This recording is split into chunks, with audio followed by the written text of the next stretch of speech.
Shalom, shalom. Je vous salue dans le saint et le puissant nom de Jésus-Christ.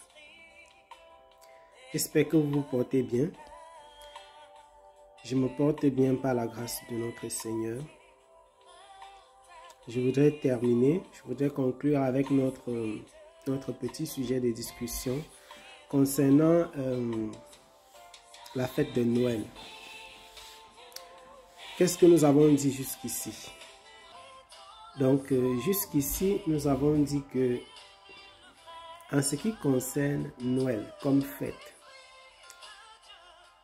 c'est une fête païenne.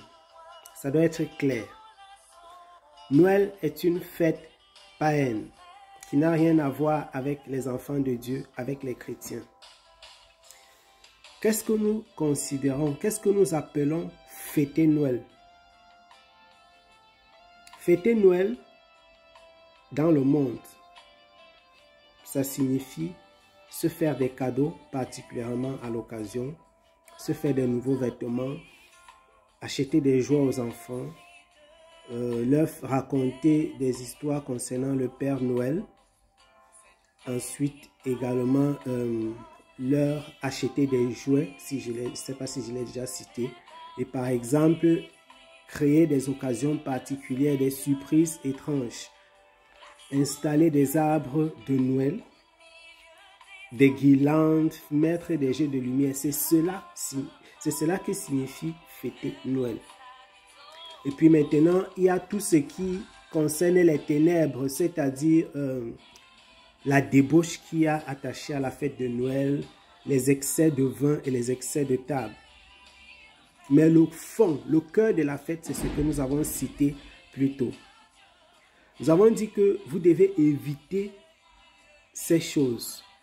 Les cadeaux, les jouets, les vêtements, les guirlandes, les jeux de lumière et les sapins. Si quelqu'un dit qu'il ne fête pas Noël et qu'il fait ces choses, il se trompe lui-même. Si vous dites que vous ne fêtez pas Noël et que vous faites ces choses, vous vous trompez vous-même. Si vous ne fêtez pas Noël, vous ne devez pas non plus souhaiter joyeux Noël, etc. à votre voisin, à ceux qui sont au quartier avec vous. Parce que si vous ne fêtez pas Noël, vous ne pouvez pas souhaiter joyeux Noël à quelqu'un.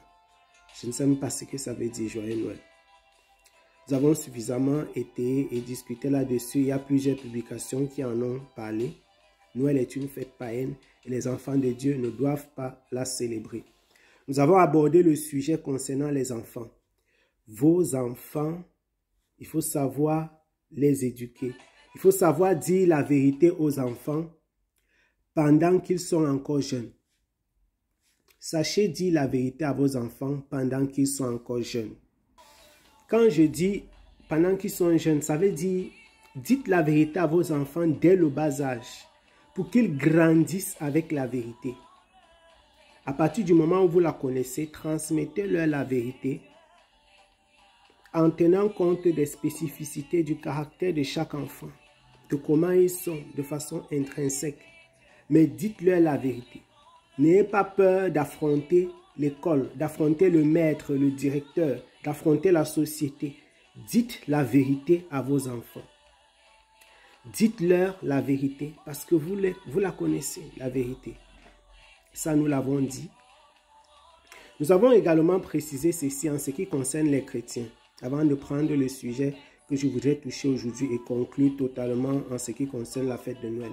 Nous avons également dit que vous devez savoir comment vous comporter avec les membres de vos familles qui sont chrétiens, entre guillemets, qui sont dans l'ignorance et qui fêtent Noël. Il y a même des enfants de Dieu véritables, mais qui fêtent Noël. Il y a des païens qui mélangent christianisme et tout, qui se croient enfants de Dieu, qui fêtent Noël. Noël, c'est la fête par idéal, la fête idéale de l'œcuménisme. C'est-à-dire que les satanistes, pendant la Noël, ils célèbrent les personnes qui adorent les astres, ceux qui adorent les astres, célèbrent leurs astres. Les chrétiens, entre guillemets, disent qu'ils célèbrent leur fête. Pratiquement toutes les religions, presque pas toutes, mais presque toutes les religions ont quelque chose à célébrer. Et même ceux qui n'ont rien à célébrer, comme les musulmans, finalement se retrouvent en train de, voilà, de se réjouir avec les chrétiens. Ils vous diront que c'est la fraternité. Non, Noël, c'est un piège qu'il faut éviter. Voilà. Vous ne devez pas vous souiller en fêtant ces choses. Et donc, je vais terminer, je vais conclure en disant ceci. Nous avons également dans les partages précédents, dans les vidéos précédentes, touché le fait de l'attitude à adopter face à ceux qui fêtent Noël. Vous devez vous comporter comme des enfants de Dieu. Vous devez savoir comment leur dire que vous ne fêtez pas Noël. N'ayez pas de réponses arrêtées. Sachez leur dire la vérité sans forcément les blesser, sans les dénigrer, sans les humilier. Sachez leur dire calmement, paisiblement que vous ne fêtez pas Noël. Sachez leur dire avec paix. Souvenez-vous de Jésus-Christ. Sachez que Jésus-Christ également a vécu dans le monde et que les hommes étaient perdus. Il a été patient. Soyez patient. Sachez que vous avez, vous, également fêté Noël par le passé et que le Seigneur a été patient envers vous. Soyez patient envers eux. Comprenez et surtout, ne vous souillez pas avec eux, avec ceux qui se souillent. C'est le plus important. Soyez ferme dans votre attitude. Ne vous souillez pas, mais en même temps, soyez patient. Gardez de l'amour. Soyez paisible. Si les gens viennent chez vous, sachez les recevoir. Sachez leur parler. Sachez être accueillant. Ce n'est pas parce que c'est le jour de Noël que vous allez fermer votre porte. Ce n'est pas parce que c'est le jour de Noël que vous allez déclencher les jeûnes. Sachez vous comporter. C'est important si vous voulez véritablement porter la lumière du Seigneur Jésus-Christ. Et par rapport à aujourd'hui, la seule chose que je voudrais ajouter, que nous n'avons pas touché dans toutes les éditions précédentes, véritablement de façon résumée, c'est le cas des personnes qui vivent dans le mariage avec un homme païen ou alors un chrétien qui n'est pas encore éclairé concernant la Noël. C'est une situation qui est très désagréable. Lorsque vous êtes marié avec quelqu'un qui fête Noël et que vous ne le faites pas, si vous ne fêtez pas la même chose, si vous n'avez pas la même conviction spirituelle que votre mari ou votre femme, ou même vos enfants, sachez toujours raison garder. Priez, priez, et priez, et priez, et priez. Si vous n'êtes pas sûr que la parole qui sortira de votre bouche sera édifiante, il y a un langage du monde qui dit que si tu n'es pas certain que ce que tu vas dire est plus important que le silence, il vaut mieux te taire. Je dis ceci, si vous n'êtes pas sûr que votre parole sera édifiante, il vaut mieux ne rien dire que de blesser votre époux, votre femme ou vos enfants. Il faut savoir comment parler. Je dis vos enfants parce que il y a des personnes qui ont des enfants adultes déjà en âge de choisir et à qui vous ne pouvez plus donner des instructions rigides. Sachez toujours vous comporter. Lorsqu'un homme a une femme, tu peux être un frère. Si ton épouse fête Noël, n'utilisez pas l'autorité du chef de famille pour vouloir la convaincre. Il faut prier pour elle. Il faut lui parler avec amour. Il faut lui expliquer posément. Laisse le temps, laisse-lui du temps pour comprendre.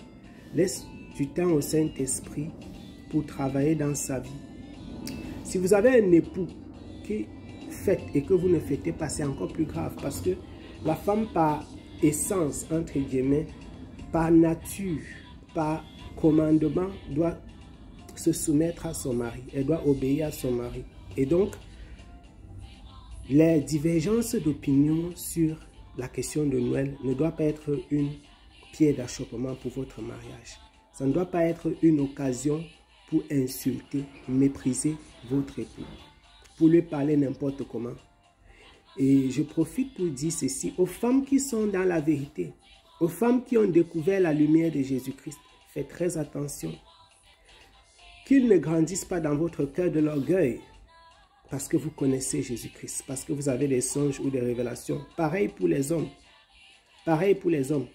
Très souvent, lorsque l'homme a une vision, il l'implémente facilement dans sa famille. C'est souvent plus facile pour un homme qui croit en quelque chose de le faire croire à sa femme et à ses enfants. Le contraire est plus compliqué. C'est pourquoi les mariages où on a un et l'autre qui ont une vision divergente, c'est plus complexe quand c'est la femme qui est dans la vérité. Lorsque votre mari est païen, c'est très compliqué. Vous devez adopter une sagesse particulière, telle que le dit l'apôtre Pierre dans 1 Pierre au chapitre 3. Soyez soumise, soyez calme, adoptez un comportement tel que votre mari, même lorsque le Seigneur le visitera, qu'il regrette tout ce qu'il avait dit, pensé à votre endroit. Adoptez un comportement tel que votre mari verra la différence entre vous et celle qui ne croit pas au Seigneur. Il faut qu'en vous regardant, que l'on voit l'œuvre du Saint-Esprit. Donc, bien aimé, ça c'était par rapport au mariage, aux relations où il y a des divergences de vue. Ceci s'applique également avec vos familles, c'est-à-dire les cousins, les cousines, les neveux, les nièces, les oncles, etc. Ne devenez pas le policier qui insulte, qui méprise, qui rejette à cause de la vérité. Si vous avez dit une fois, 2 fois, ça va. Priez plus que vous ne parlez. Priez plus que vous ne parlez. Priez plus que vous ne parlez. Tu es dans la vérité. Tu aimes le Seigneur Jésus-Christ. Gloire à Dieu. Autrefois également, tu étais perdu. Le Seigneur t'a trouvé. Le Seigneur t'a cherché. Il t'a racheté. Mets-toi en prière pour les autres et sois patient envers eux. Sur ce, nous avons terminé et bouclé avec ce sujet concernant la fête de Noël. Nous espérons que cela a été édifiant pour vous. Et s'il y a des questions, des commentaires, vous pouvez les déposer. Nous allons échanger par rapport à cela. Ou s'il y a des sujets particuliers que vous aimeriez que nous puissions aborder, déposez-les. Soyez abondamment bénis et que le Seigneur Jésus-Christ vous garde. Shalom.